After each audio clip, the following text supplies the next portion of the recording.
Lors de la cérémonie des Anime Awards 2023 organisée par Crunchyroll, nous avons vu plusieurs animés être récompensés dans différentes catégories. Par exemple, Licorice recueilli en tant que meilleure création originale, One Piece meilleure suite, Demon Slayer meilleure animation, meilleur protagoniste Eren Yeager, meilleur personnage secondaire le plus attachant Anya Forger, meilleure romance Kaguya-sama, même si j'ai kiffé les films de Quintupless, franchement. On va pas se cacher, il y a d'autres catégories, vraiment les titres sont totalement mérités, d'autres on peut en discuter. Et dans tout ça, il y a une catégorie qui a été oubliée, le H-Anime. Ils étaient à 17, maintenant ils ne sont plus qu'à 8. Avant de commencer, n'oublie pas de t'abonner et d'activer la cloche de notification pour ne manquer aucune de nos autres vidéos. Sur ce, Ikozo! Le meilleur H-Anime en 2022. Numéro 8, Boku ni Seifur Gade Kitario. Fan de MILF, vous êtes servi. Lol, ce H-Anime raconte l'histoire d'un lycéen qui fantasme sur sa voisine qui vient d'emménager dans le quartier. Bah tu connais la nouvelle voisine qui vient d'emménager dans le quartier. Notre antagoniste principal est allé voir à quoi elle ressemblait bien sûr. Et puis à regarder, il était tellement excité, au final la meuf l'a grillé. Et quand c'est du H, ça se termine, bon, les deux ils terminent ex-friend. Ça plaît à certains. Hoi. Dame yo. Nozoki wa.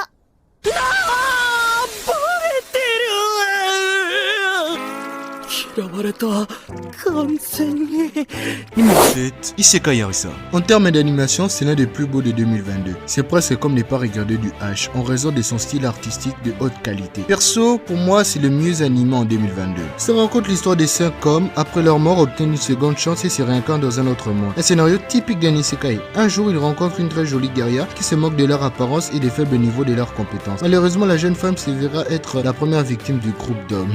En tout cas, c'est marrant, je vous le recommande fortement.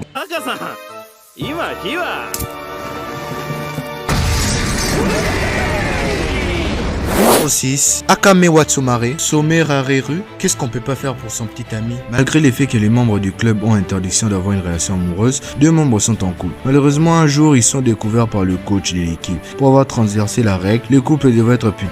Du moins, leur punition devait être faite seulement par la fille. Et tu vois déjà de quel genre de punition on est en train de parler. Déjà, le coach étant connu comme un harceleur, il décide de faire chanter la fille sous peine de les exclure de l'école. Bien sûr, on est dans du H, c'est un peu compliqué. Sachant que l'avenir de son partenaire est en danger. Cette dernière décide de se sacrifier pour lui.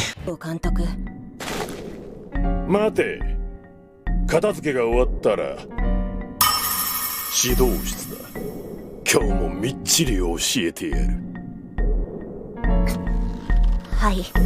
Numéro 5, Kyonyo Elf Oyako Saimi. C'est peut-être l'isekai de l'année. Réalisé par Raiki Ken, considéré comme le god du H, il réalisa des H-animes comme Imaizumi, Isekai Yarisa, Saimi Senchiedu et j'en passe. Le H-anime se déroule à Agrel, royaume prospère entouré par la forêt où vivent des elfes des sans-peur. Il est dirigé depuis plusieurs générations par la reine Elfildis, qui est désignée comme étant une grande elfe. Un jour, un homme doté d'un pouvoir hypnotisant, ça c'est moi hypnosama, apparaît et décide de détruire cette règle.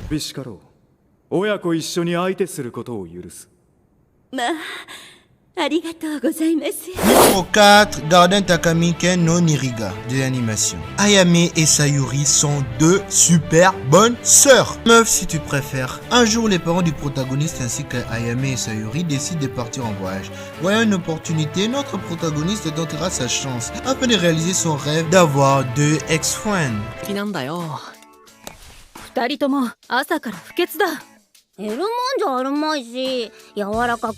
Et toi dans les commentaires, t'es plus team Ayame ou Sayuri? Numéro 3, Sekyu Beyondara. Encore lui, Ken Reika. Et oui, une réalisation de Reika. Ça raconte l'histoire de Morita Takashi, un garçon avec une forte libido qui veut perdre sa virginité, mais ne peut pas parce qu'il n'est pas populaire auprès des filles. Un jour, un message lui est envoyé avec une proposition d'invoquer une succube. Pour l'invoquer, il doit arrêter de se LeBron James pendant 60 jours puis lancer le sort. Et bah, c'est plus que les NNE.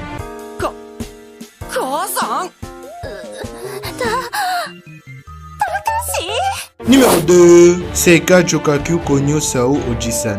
Suite à la faillite de l'entreprise de son ami, dans laquelle il était le garant des prêts, notre protagoniste se retrouve avec d'importantes dettes à payer. Cependant, un jour, il découvre un travail peu ordinaire qui peut lui rapporter beaucoup d'argent. À l'académie Seika, une des plus prestigieuses, l'école fonctionne autour d'usages relevant du rang social de ses élèves. Il leur est défendu, par exemple, d'entretenir la moindre relation avec quelqu'un. Voilà où notre protagoniste intervient. L'établissement s'est inscrit dans une politique libertine, les initiant à la reproduction. 急な指名失礼しました。明日からちょうど試験週間に入りますので。いえ、むしろありがたいです。